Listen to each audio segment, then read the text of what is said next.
जय श्री कृष्णा। आज है 26 अप्रैल 2026 और आज है बैसाख माह की 10वीं तिथि। आइए, आज रविवार है, आंकड़ा सींचने की कथा, साथ ही बैसाख महीने का आज का अध्याय सुन लेते हैं और रविवार सूर्य नारायण भगवान की कथा भी इसी वीडियो में सुनेंगे। आप अंत तक बने रहें। सबसे पहले आज का पंचांग। आज 10वीं तिथि 6:07 तक रहेगी शाम तक। उसके उपरांत एकादशी है, सोमवार। कल एकादशी का व्रत किया जाएगा 27 अप्रैल 2026 को। आप मघा नक्षत्र और पूर्वा फाल्गुनी नक्षत्र है। वृद्धि योग का निर्माण हो रहा है। प्रिय श्रोताजनों, राहु काल में किसी नए काम की शुरुआत ना करें। वैसे पूरा दिन बढ़िया है। राहु काल 5:22 से शाम को 6:48 के आसपास है। राहु संबंधी दान पुण्य किए जा सकते हैं, परंतु नए कार्य की शुरुआत इस समय ना करें। इसके अलावा पूरा दिन शुभ है। सूर्य उदय 6:01, सूर्यास्त का समय 6:48 रहने वाला है। अगर आप किसी शुभ काम के लिए चुनना ही चाहते हैं तो आज 11:49 से 12:50 का समय सबसे अच्छा है। अभिजीत मुहूर्त है। इसके साथ साथ आज अगर आप चुनना चाहते हैं तो लाभ के चौघड़िया को भी चुन सकते हैं। लाभ का चौघड़िया 9:12 से 10:48 के आसपास है। ये समय बहुत ही अच्छा है हर कार्य की सिद्धि के लिए, तो इन दोनों समय का लाभ उठाएं। अभिजीत मुहूर्त और लाभ के चौघड़िया का, राहु काल का त्याग करें। तो इस तरह से आज का ये पंचांग है जो मैंने आपको सुनाया। और आप रोज सुनना चाहते हैं तो चैनल से जुड़ें। ठीक इसी समय आज दिन भर के शुभ और अशुभ समय को मैं बताती हूँ। अब आज सुनी जाने वाली सबसे पहली कथा सुन लेते हैं। रविवार को आंकड़ा सींचने की कथा आज जरूर सुनी जाती है। कहा जाता है इससे सौभाग्य बढ़ता है और सदा सर्वदा मनोकामना पूर्ण होती है। बोलिए जय श्री कृष्ण, हर हर महादेव। लिखा गया है कथा में, एक बार एक राजा के 2 रानियां और एक मुंह बोली बहन थी। सभी साथ साथ ही रहते थे। राजा अपनी मुंह बोली बहन की सारी बातें मानते थे, चाहे वह सही हो या गलत। बड़ी रानी बहुत धार्मिक प्रवृत्ति की थी। वह अत्यंत व्रत और उपवास श्रेष्ठ रूप में किया करती थी। बड़ी रानी बैसाख के रविवार के व्रत भी किया करती थी और बड़ पीपल और आंकड़े के पेड़ का पूजन भी करती थी। छोटी रानी चापलूस प्रवृत्ति की थी। उसने अपनी मुंह बोली बहन को पटा रखा था। छोटी रानी जानती थी कि राजा को अगर खुश करना है तो उसके मुंह बोली बहन को भी खुश करना होगा, तो वह यही करती थी जिससे उसकी नंद को खुशी मिले। लेकिन बड़ी रानी को चापलूसी पसंद नहीं थी। एक बार की बात है, जब बैसाख का महीना आया तो बड़ी रानी ने बैसाखी रविवार का व्रत किया। बड़ पीपल आंकड़े की पूजा के लिए महल से बाहर गई। पूरे दिन घर से बाहर रही तो इधर उधर छोटी रानी को भी बड़ी रानी के खिलाफ शिकायत करने का खूब मौका मिल गया। छोटी रानी ने कहा कि देखो जीजी, बड़ी रानी मालूम नहीं क्या टोने टोटके करती रहती है। पूरे घर से बाहर रहती है, बड़ पीपल और आंकड़े की पूजा भी करती है। तब राजा की मुंह बोली बहन ने अपने भाई से कहा कि देखो भाई, बड़ी रानी क्या पता क्या टोने टोटके करती है। आप नगर के सभी बड़ और आंकड़े के पेड़ कटवा दीजिए। भाभी पूरे समय महल से बाहर रहती है और बड़ पीपल और आंकड़े की पूजा किया करती है। लोग देखेंगे तो क्या कहेंगे, और फिर हम तो राजकुल के वंशज हुए, हमें धन दौलत की क्या कमी है। तब राजा ने अपने सिपाहियों को बोलकर सारे बड़ पीपल और आंकड़े के पौधे कटवा दिए। बड़ी रानी ने सुना तो उसे बहुत दुख हुआ, लेकिन छोटी रानी और नंद को खुशी हुई। इस तरह बैसाख महीने का दूसरा रविवार आया तो बड़ी रानी ने बैसाखी रविवार का व्रत किया और वह बड़ पीपल और आंकड़े के पेड़ की पूजा कर कर सोचने लगी।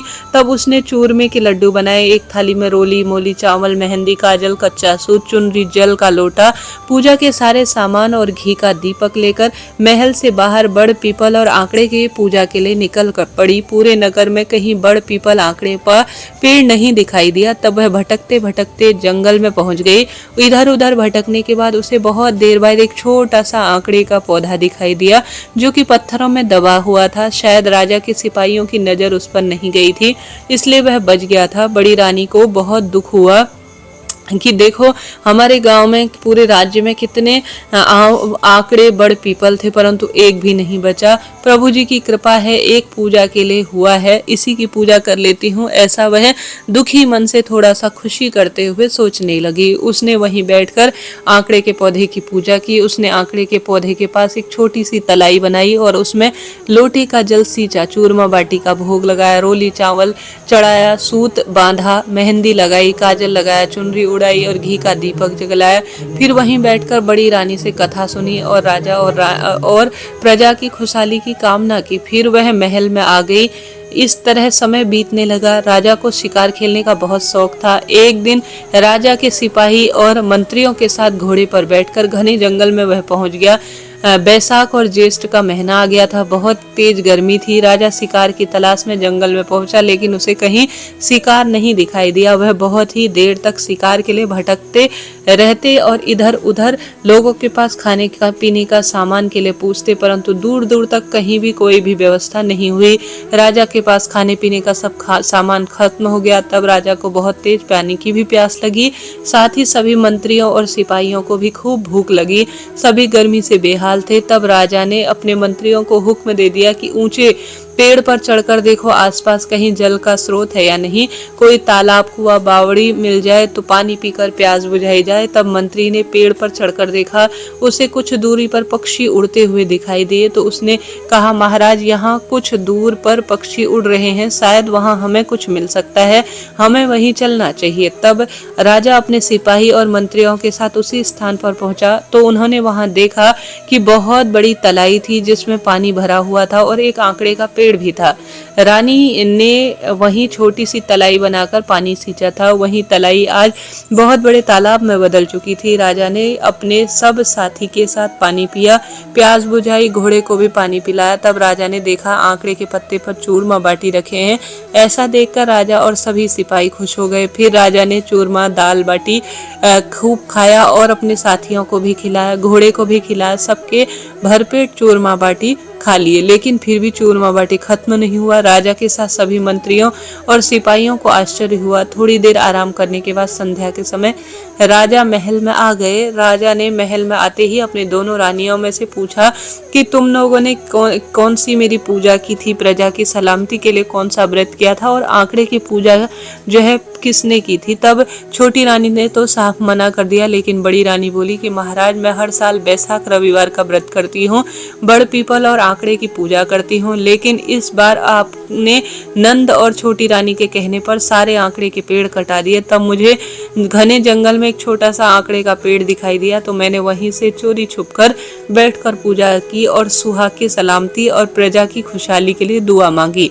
तब राजा को अपनी गलती जो है मानते हुए अपनी बहन को और उसके ससुराल भिजवा दिया और छोटी रानी ने से कहा कि तुमने भी बड़ी रानी से कुछ न कुछ अब सीख ही लेना चाहिए। उस दिन छोटी रानी को भी अपनी गलतियां समझ में आ गई और उसने भी उसकी सब अकड़ निकल गई और उसने माफी मांगी। तब राजा ने पूरी नगरी में ढिढोरा पिटवा दिया कि बैसाख के रविवार का व्रत करे, बड़ पीपल और आंकड़े की पूजा करे। हे बैसाख देवता, जैसे आपने बड़ी रानी के टूटे हुए सब्र को रोका और उसे पुत्र विवाह और सब तरह की उसकी कामना सिद्धि की सौभाग्य दिया और अखंड सौभाग्य के साथ सदा सर्वदा उसके काज सिधारे, ठीक उसी तरह से जो भी आज इस कथा को सुने, हुंकारा भरे और सुनाए, उसकी सब मनोकामना पूर्ण करना। बोलिए अम्बे मात की जय। बैसाख महीने के देवता श्री नारायण की जय। प्रिय श्रोताजनों, यह आंकड़ा जो है सींचने की आज की जो कथा है वह मैंने आपको सुनाई। अब आइए बैसाख महत्म आज का अध्याय सुन लेते हैं, फिर अन्य कथाएं सुनेंगे। वीडियो के अंत तक बने रहें। 26वें अध्याय में लिखा गया है, श्रुतिदेव जी कहने लगे कि शंख ऋषि और व्याध उसको इस प्रकार देखकर बड़े आश्चर्य से पूछने लगे कि तुम कौन हो और किस पाप के कारण इस योनि को प्राप्त हुए हो और अब किस शुभ कार्य के कारण तुम्हारी बुद्धि शुद्ध हुई है और अकस्मात ही तेरी मुक्ति हो गई है। शंख के इस प्रकार पूछने पर पृथ्वी पर दंडवत गिरकर सिर झुकाकर और हाथ जोड़कर वह कहने लगा, मैं कुशिद मुनि का पुत्र रोचन नाम का प्रयागराज का ब्राह्मण था। आसन शयन निद्रा लोकाचर्या ब्याज लेना यही मेरा काम था। मेरी किसी के प्रति श्रद्धा नहीं थी। इसी समय भगवान के प्रिय बैसाख माह में जयंत नाम का ब्राह्मण वहां आया और उस क्षेत्र में रहने वाले बहुत से हजारों स्त्री पुरुष उस समय बैसाख माह की कथा सुनने लगे। सब लोग प्रातःकाल स्नान कर कर मन लगाकर उसकी कथा सुनते थे। मैं केवल कौतूहल देखने के लिए उस सभा में जाया करता था। मैं सिर पर पगड़ी बांधे पान चबाकर बड़े दंभ के साथ वहां जाकर लोगों से इधर उधर की बातें करता और उनका मन कथा से भटकाता था। उसी दोष के कारण मेरी बुद्धि नष्ट हो गई है। अब मैं 84 लाख योनि भोग कर इस रूप में इस वृक्ष के कोटर में बैठा हूँ। देव योग से आपके मुख से निकली हुई कथा को सुनकर मेरे सब पाप नष्ट हो गए हैं और मैं दिव्य देह धारण कर आपकी शरण में आया हूँ। मैं नहीं जानता कि आप कौन हैं और कौन से जन्म के मेरे बंधु हैं। मैंने तो अभी किसी का कोई उपकार नहीं किया, फिर सज्जनों का संग मुझे कैसे मिला? आप मुझ पर कृपा कर कर कहिए। शंख मुनि ने बड़े प्रेम से उसको उठाया और उसके चरण से सब पाप नष्ट हो गए। कहने का अर्थ है उनके स्पर्श से, उनके चरण रस से उसके समस्त पाप नष्ट हो गए। फिर उस दिव्य रूपधारी ब्राह्मण पर कृपा करके सब वृतांत वह कहने लगे कि हे ब्राह्मण, वैशाख माह और भगवान विष्णु का महत्म सुनने मात्र से तेरे सभी पाप नष्ट हो गए हैं। तू क्रम से अति वालिक लोगों को जाकर फिर दर्शान देश में ब्राह्मण के घर में जन्म लेगा और वेद शर्मा नाम से प्रसिद्ध होकर सब विद्याओं में निपुण होगा। प्रत्येक जन्म में तुझे जाति समृद्ध रहेगी और तुम संपूर्ण इच्छाओं का त्याग कर कर वैशाक्त विष्णु के प्रिय धर्म का पालन करोगे और साथ ही गुरु भक्त और जितेंद्री होकर उस जन्म में सदैव भगवान की कथा सुनने में तत्पर रहोगे और इस प्रकार सिद्धि को प्राप्त हो जाओगे और सब बंधनों से मुक्त होकर दुर्लभ मोक्ष पथ को प्राप्त करोगे। डरो मत, मेरी कृपा से तुम्हारा कल्याण होगा। जो किसी प्रकार श्रद्धाहीन होकर भगवान के नाम का स्मरण करेगा वह भी निर्मल होकर मुक्त हो जाता है। जो श्रद्धा पूर्वक जितेंद्री होकर सुनता है, फिर उनका कहना कि क्या कोई भक्ति से अथवा द्वेष से कथा आदि कहते या सुनते अथवा भगवान की उपासना करते हैं, वह सभी मुक्त हो जाते हैं। भगवान के भिन्न यश से अंकित जो अनेक नाम हैं उन्हें साधु महात्मा सुनते हैं, गान करते हैं और मनन करते हैं। ऐसी भगवान की सेवा में न जाने कितने कष्ट उठाने पड़ते हैं, न धन इनमें कार्यों में खर्च होता है। इससे स्मरण मात्र से जीवन प्रकाशमान होकर धाम प्रकाश रूप में प्राप्त होता है। उस दयालु परमात्मा की शरण में हम जाते हैं, तुम भी उस नारायण की शरण में जाओ। वैशाक्त धर्म के कार्यों को करो, इसी से भगवान तुम पर प्रसन्न होकर हो जाएंगे। ऐसा कहकर मुनीश्वर चुप हो गए। तब व्याध को देखकर वह दिव्य पुरुष मुनीश्वर से कहने लगे कि महाराज, मैं धन्य हूँ, आपकी कृपा से मेरे पूर्ण भाग्य उदय हो गए हैं। आपने मुझ पर बड़ी कृपा की है जिससे मेरे यह दुष्ट योनि चली गई है।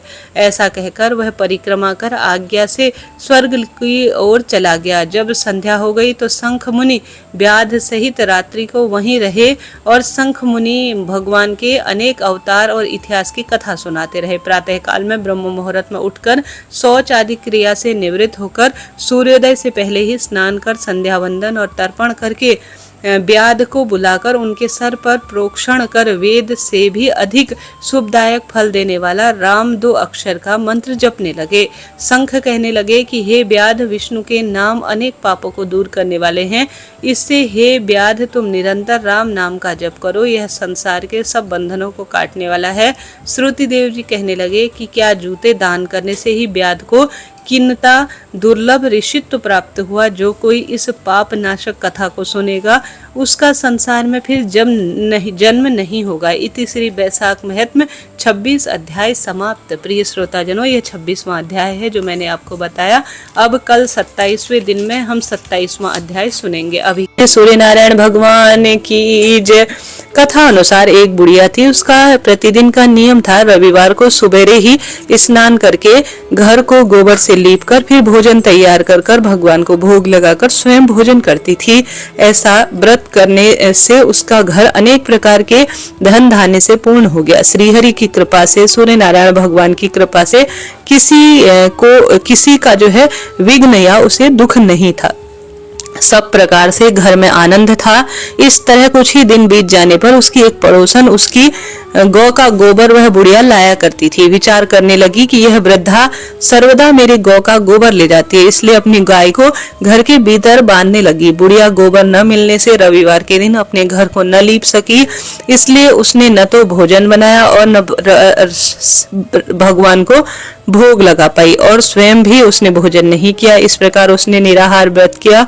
रात्रि हो गई, वह भूखी सो गई। रात्रि में भगवान ने उसे स्वप्न में दर्शन दिया और भोजन न बना बनाने तथा भोग न लगाने का कारण पूछा। वृद्धा ने गोबर न मिलने का कारण भगवान को सुनाया। तब भगवान ने कहा कि माता, हम तुमको ऐसी गौ देते हैं जिससे तुम्हारी सभी मनोकामना पूर्ण हो जाएंगी, क्योंकि तुम हमेशा रविवार को गौ के गोबर से ही लीप कर भोजन बनाकर मेरा भोग लगाकर खुद भोजन करती हो। इससे मैं खुश होकर तुम्हें वरदान देता हूँ। निर्धन को धन और बांझ स्त्रियों को पुत्र देकर दुखों को दूर करता हूँ तथा अंत में मोक्ष भी देता हूँ। स्वप्न में ऐसा वरदान देकर भगवान तो अंतर्ध्यान हो गए और जब वृद्धा की आंखें खुली तो वह देखती है कि आंगन में एक अति सुंदर गौ और उसका बछड़ा बंधे हुए हैं। वह गाय को और बछड़े को देखकर अति प्रसन्न होती है और उनको घर के बाहर बांध दिया और वहीं खाने को चारा भी दिया। जब उसकी पड़ोसन बुढ़िया के घर के बाहर एक अति सुंदर गौ और बछड़े को देखती है तो देश के कारण उसका हृदय जल उठता है और उसे देखकर वह देखती है कि गाय ने तो सोने का गोबर किया है, तो वह उस गाय का गोबर ले आई और अपनी गाय का गोबर उसकी जगह रख दिया। वह नित्य प्रतिदिन ऐसा ही करती रही और सीधी साधी बुढ़िया को इसकी खबर नहीं होने दी।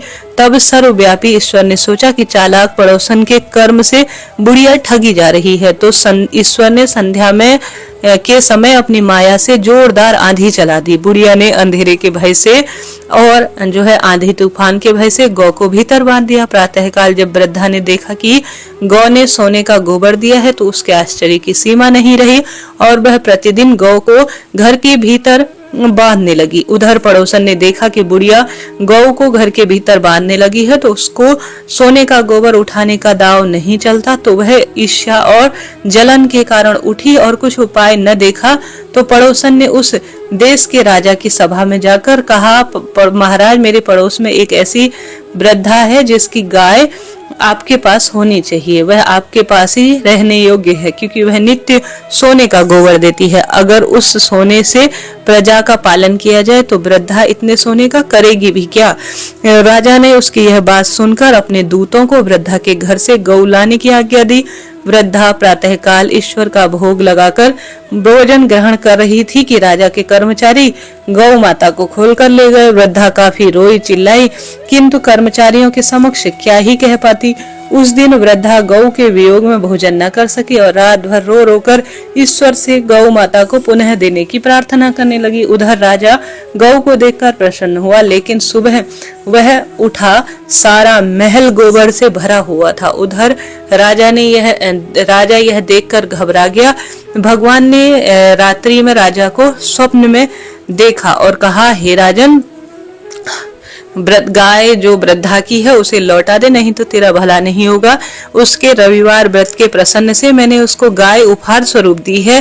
प्रातः होते ही राजा ने वृद्धा को बुलाया, बहुत से धन का सम्मान देकर उसकी गौ और बछड़ा उसे लौटा दिया। उसकी पड़ोसन दुष्ट बुढ़िया को बुलाकर उचित दंड दिया। इतना करने के बाद राजा के महल की गंदगी दूर हो गई। उसी दिन से राजा ने नगरवासियों को आदेश दिया कि राज्य तथा समस्त मनोकामनाओं की पूर्ति के लिए सभी जन आज से रविवार के व्रत करें, सूर्य नारायण भगवान की आराधना करें। व्रत करने से नगर के लोग सुखी जीवन यापन करने लगे। कोई बीमारी तथा प्रकृति का प्रकोप उस नगर में नहीं रहा। सारी प्रजा और राजा सुख पूर्वक जीवन यापन करने लगे। बोलिए सूर्य नारायण भगवान की जय।